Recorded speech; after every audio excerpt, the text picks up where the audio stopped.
Just recently, the Wonderama staff had the rare opportunity to be present at a training camp of a great superstar. And not since the great heavyweight champion, Joe Louis, has the boxing world possessed a personality as colorful, controversial, and crowd-pleasing as Muhammad Ali. And just recently, when we went to the Concord Hotel in Kiamish Lake, not in the lake, but right at the lake, and we filmed one of Muhammad Ali's sessions and his training sessions. And has anybody ever wanted to be a world champion boxer or anything? Yeah, a couple of you there. You think it's difficult work? How about it? Yeah. How about you, young? Do you think it's hard work? Yeah, in a way. In a way, I want to tell you, it's about the hardest work I've ever seen. It really is. And I think everybody is going to agree with me when you see what happened. Because Ali is at the Concord Hotel, and he's in training. And we're going to show you what it's like for a champion to go through his training exercises. So I think you'll enjoy seeing it. Let's take a look at that, Chester, and yeah, here he comes. There he is indeed. And of course, a lot of people go up to the Concord Hotel just to view the man. And you know who was with him? Joe Louis was up there. And I have to tell you, it was one of the big thrills of my life, because Joe Louis came over and he shook hands with me. I'm sure a lot of our youngsters know how to jump rope, don't you? Do you? Well, you watch a champ jump rope, because he's a champ at jumping rope. So that proves that it's not just for girls, that's for sure. They're putting body oil on the champion now. And right now, he'll jump rope for 3 minutes and won't miss a step. Guarantee you, he doesn't miss a step. And he's kind of working up a bit of a perspiration, and they'll get that off of him in a little while. But it's fun just to watch him, and he's got a whole audience of adults up there that are paying a great deal of money to stay at the hotel and see that great man train. And you know how mighty his mouth is? He didn't say but 4 words, and he said those words at the end of the session, and I'll tell you what they are in a little bit. But look at him cross over. Isn't that wild to watch? It's a pretty sound, isn't it?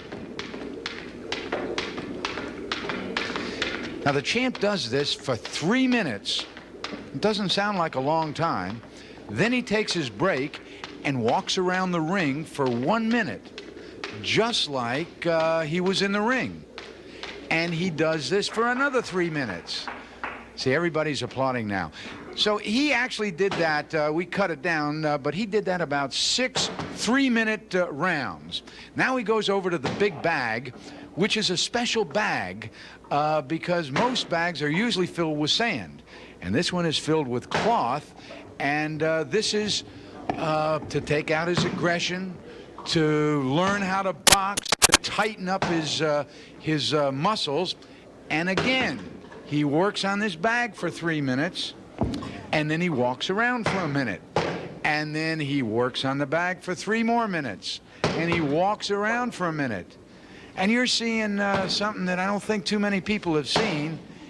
He isn't saying a word. He's working as hard as he can. And it's an enormous amount of work. Look at the way he's punching and the concentration. Look at that. If you could feel that, your tummy would go clear across that studio, that's for sure. Now, please understand, we're not saying that boxing is something that people should do. That's up to the individual if you approve the sport or not. But I think it's fascinating to watch a champion at work, and the man is truly a champion. And again, he does it for 3 minutes. Now he goes into a ring that's set up, again, this is kind of interesting. His first sparring partner is Jimmy Ellis, and Jimmy, as many of you know, is a former heavyweight champ, and he will attack Ali the same way his next opponent will attack him in the ring. And I'll tell you, the newsmen and the photographers were all around watching. Now, again, it's kind of interesting. Ali isn't punching. He's taking the punches. For 3 minutes, he takes punches. He's not throwing punches. He's taking somewhat of a beating. I guess a lot of you have heard the expression, sometimes your adults say, you have to take the punches, You have to know what it's all about before you go into life, before you have an examination in school. You have to know all the answers. And that's what he's trying to do now. He's trying to get all the answers and know what it's going to be about before he goes into the ring. And his second boxer is a newcomer, and his name is Randy Stevens. And it was interesting, Randy went in the ring. I don't know if you'll be able to see it on the film, but Randy went in the ring, and again, he just went right at the champ.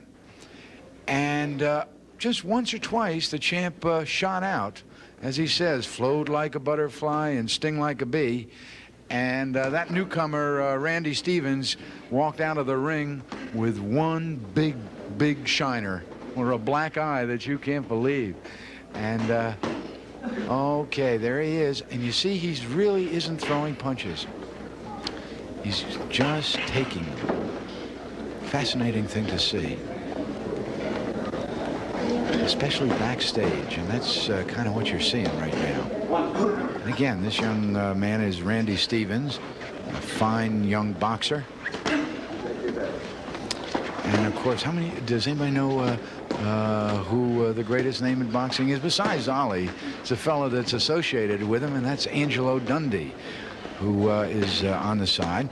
And they're also, one of the trainers is showing Randy Stevens where to throw the punches at Ali, as you're watching. You see, Ali just isn't doing anything, just protecting himself. Getting hit a few times, but learning to take the abuse and having to take the abuse. I think that's Dundee right there, and that's our director, Chet Lishawa, and we're talking with Angelo. So he actually, the champ went about 18 or 19 rounds. Remember, he skipped rope for 6 or 7 rounds.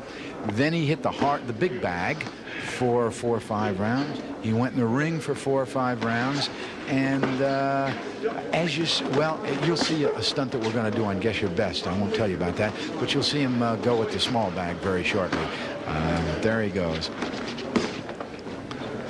So it is sure not easy being a champ. And by the way, we're going to meet the champ very shortly, and in a most interesting conversation. Hey, there's a fella that's timing everything, and he's also telling Randy where to go at Ali and what he should do.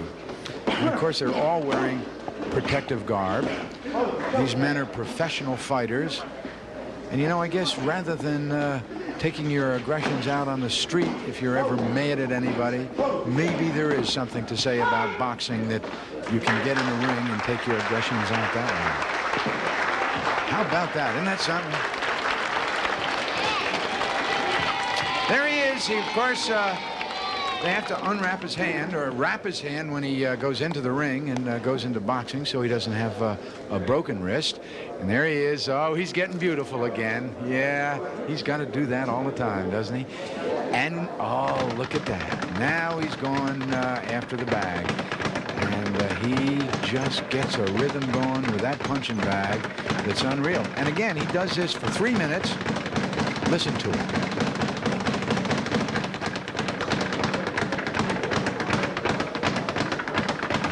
He goes at it for 3 minutes, and takes a rest for a minute, goes at it for 3 minutes, and another rest for a minute.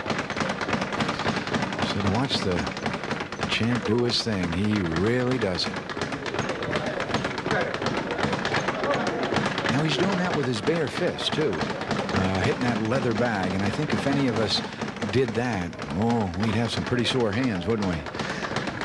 You know, I'm fascinated as I talk to the youngsters because they're all looking at those monitors with fascination. So it's a fascinating thing for our young people to see behind the scenes of a world champion getting ready for one of the largest matches in the world.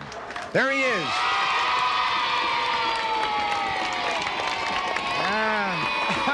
A little applause from the people at the Concord as well.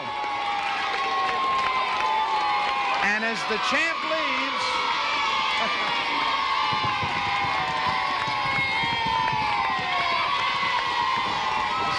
leaves, you know what he said? He said, that's all, folks. But that's not all for you, because coming up, we're going to meet the champ, and I'm going to go at him, by golly. Not in the ring, but we're going to have a couple words with each other, and I think you'll enjoy watching it. So don't go away. We'll be right back with the champion.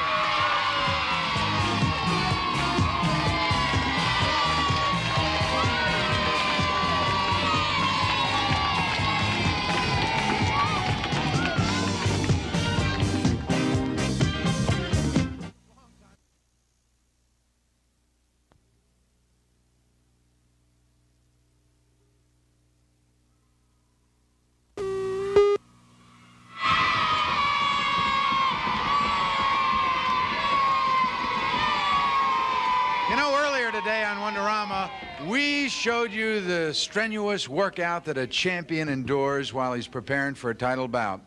Now, to complete our portrait of a superstar, let's return to Muhammad Ali's camp at the Concord Hotel and learn some more about this great man from his very own lips.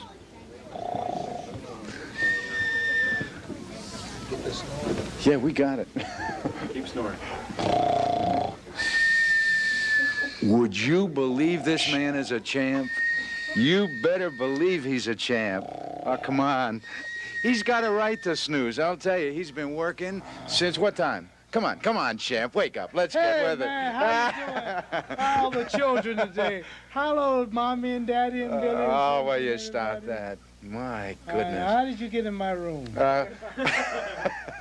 Well, How did you sneak in here? we had to do it, that's for sure, because Boy. I'd like you to talk to the kids today. Oh, well, the kids out there? Yeah, they sure that's are. Good. Yeah. Who's that ugly boy sitting right there? He's one of the kids. Yeah, got the red shirt on. See him? Got a red shirt on.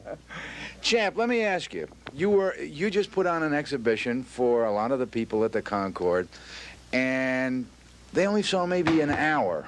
How long did you work today? Oh, yeah. I worked about 14 rounds a day. I jumped rope for 5 rounds, and I hit the heavy bag, the big body bag, the one that's going to get me power to knock out Ken Norton. I hit that 2 You know, rounds. I have never seen anybody skip rope as beautifully as you Ain't do. I pretty? You are beautiful. Ain't I beautiful? There's no doubt about Children, ain't I beautiful? it. And you know, I got to tell the kids something. You didn't talk one time while you were out there working. I'm serious. The last week, I got to knock out Ken Norton. Hey, you know, He is you too ugly to be the no, champion. forget Norton a minute. Wait a minute. Well, wait. You mentioned him. No, I didn't. You did. Oh, I didn't. I guess it's on your mind now. You're not as dumb as you look. Oh, well, thank you. I hope not. You know, but what time did you get up and start working? I got up at 4 o'clock there every morning, and I run about 30 minutes to hour. You know, so many kids say, hey, to be a champion, there's nothing to it, man. I'm going to be a champion just like Ollie. I'm going out there. They can do it if they believe it. You got to get your rest. You have to first you got to work hard in school. Got to get your work, get your mind ready. Your mathematics, your English, your social studies. You got to study. You got to obey your mother and father. Got to obey your school teacher. And you got to stay out of bad gangs. You can't go to jail. I have no jail records or nothing. You have to stay out of gang. Don't smoke, don't drink, and eat the right foods, and stay out of trouble, and believe in yourself, whether you're going to be a school teacher, a boxer. Some of these children going to be mechanics, some going to be artists. Hey, there's some nothing gonna be wrong with everything. being a mechanic or... I say whatever it is that they want to be, they got to work hard first in school so they can go to college and be smart like me. Yeah, but you didn't even go to college. I did too. What was your My college? college was the world. Yeah, and you've been around that world, haven't the you? world 6 times.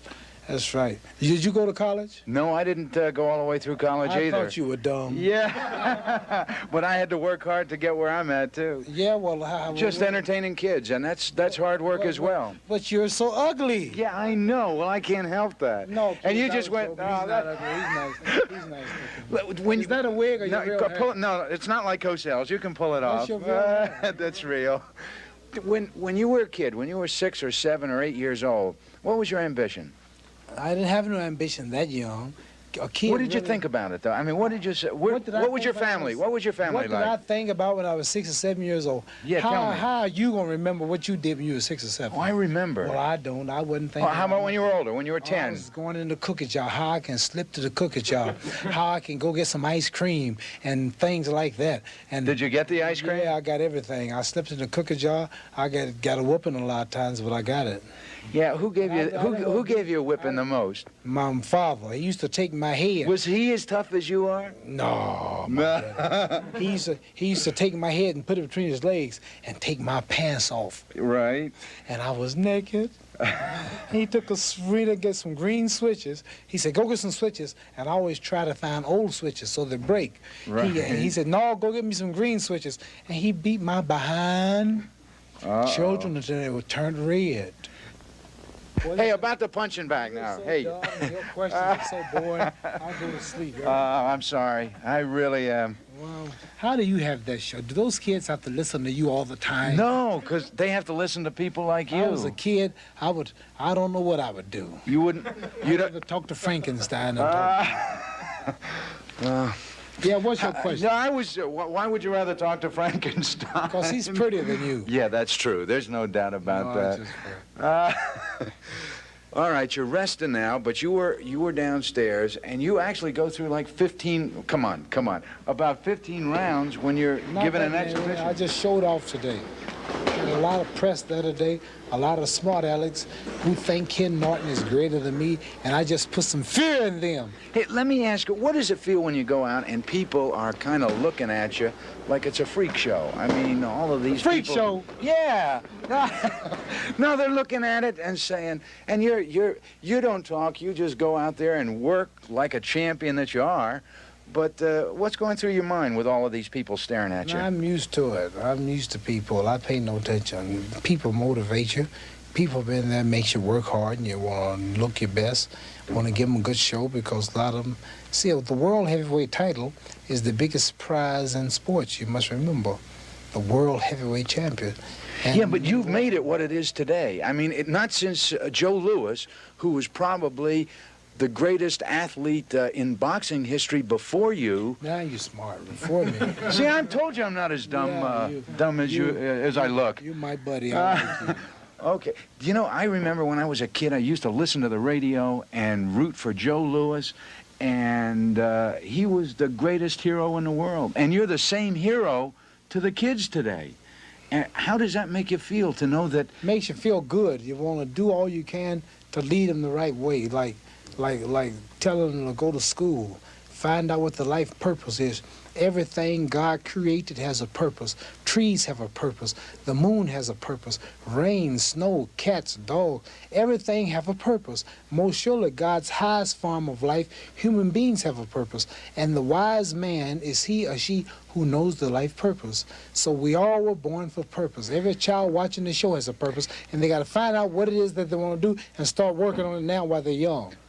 Is your purpose being the champ that you are? My purpose was to be a heavyweight champion and live a clean life, and in spite of all the money and all the fame, and do all I can to help other people. When you get older and you say, hey, I really don't want to fight anymore, what would you like to leave the children? Is there anything special that you'd like to leave them and give them? All I can, there's too many children in the world. See, the world follows me. Children all throughout London, Africa, Egypt, Turkey, Syria, Mexico, Trinidad. Yeah, you got all Jamaica. colors looking at you. Everywhere. Yeah. So all I leave for them is a good image. One who got big, one who got to be a 10-time millionaire, and still he was stayed with the people. Still he treat people nice, didn't look down on people, and still didn't let it go to his head and still believed in God. If they all can be successful and keep those traits, they'll be all right. You know, you're not as dumb as you look. You really are. I'll tell you, you're something. Champ, thank you. Did you say tramp? Champ, Oh, champ, you're I a thought champ you said too. tramp. Thank you very much. Bye, kids. We'll be back. Bye, Bobby and Susie and Carol and Debbie and that ugly boy in the red shirt.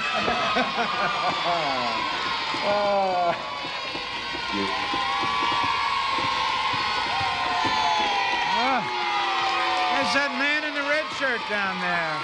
Well, we thank you all very, very much. Champ, we thank you. And very, very special thanks to the Concord and all of our friends at Madison Square Garden. We certainly appreciate all your help and hope that you'll stick around. We'll be back in just a minute. Don't go away.